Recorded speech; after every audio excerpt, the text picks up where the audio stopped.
சிவமணி மகந்த செத்த மரம் மலர் போல் இருக்கக்கூடிய ஒரு முகமாகப்பட்டது. வாடி வதைக்கு காட்சி அளிக்கின்ற உழைக்கின்றாய்.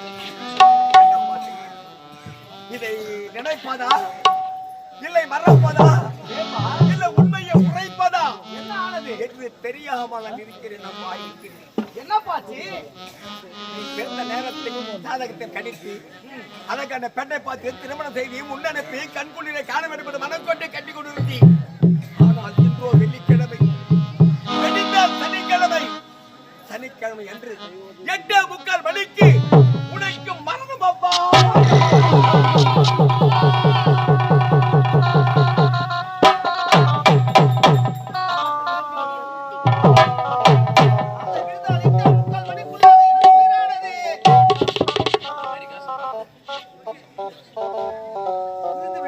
உண்மைதானப்பா?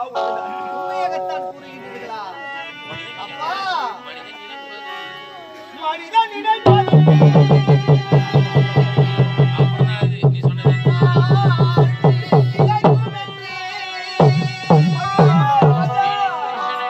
இறைவன் நினைப்பதுண்டு.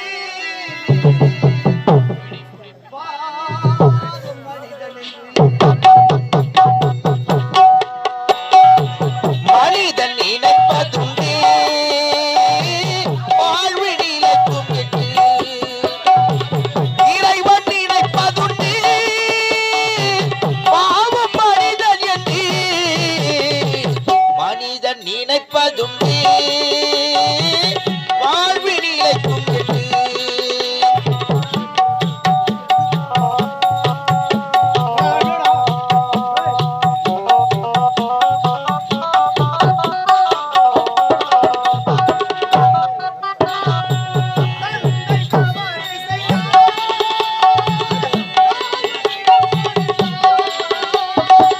தந்தை தவறு செய்தால் தாயும் இடம் கொடுப்பாள்.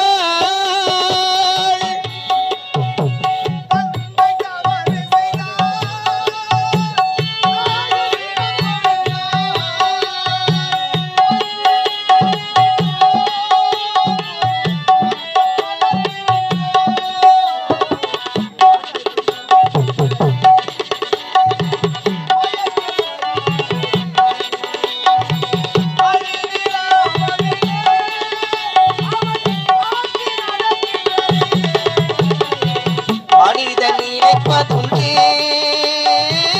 வாழ்வு நிலைக்கும் என்று.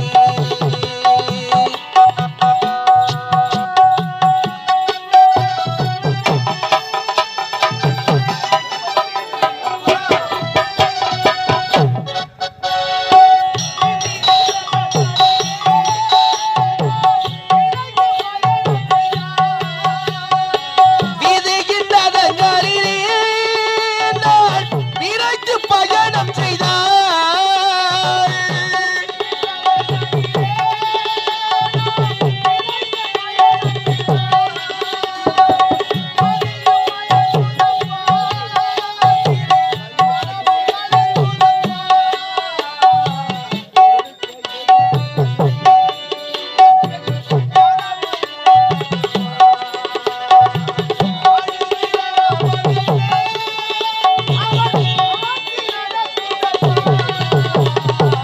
மனிதன் நினைப்பதுண்டு வாழ்வு நிலைக்கும் என்று. வாழ்வு நிலைக்கும் என்று. வாழ்வு நிலைக்கும் என்று.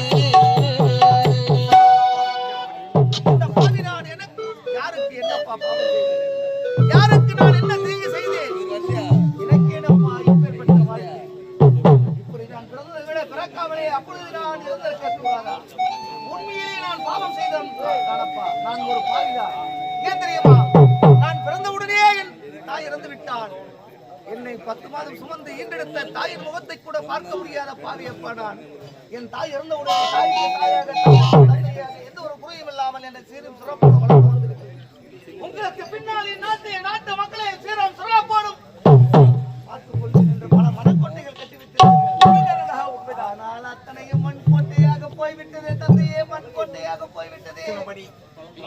எதற்கும் வழிபட வேண்டாம் மகனே. அதற்கு தகுந்த ஜோசியரை மார்க்கத்தை கேட்டேன்.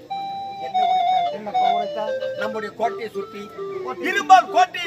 இரும்பால் கோட்டை கட்ட வேண்டுமாம். அந்த இரும்பு கோட்டையை சுற்றி அக்னி சோலை வீச வேண்டுமாம். அப்படி அக்னி சோலை வீசிக் கொண்டு இருக்க நேரத்தில் அந்த கோட்டைக்குள் என் மடிமீது உன்னை தலைவித்து உறங்கியிருந்தால் அன்று இரவு முடிந்து விட்டால் உனக்கு மரணம் வேண்டிய இல்லை என்று உரைத்து விட்டார். அப்பா உரைத்து விட்டார். அதற்குண்டான ஆகட்டும்.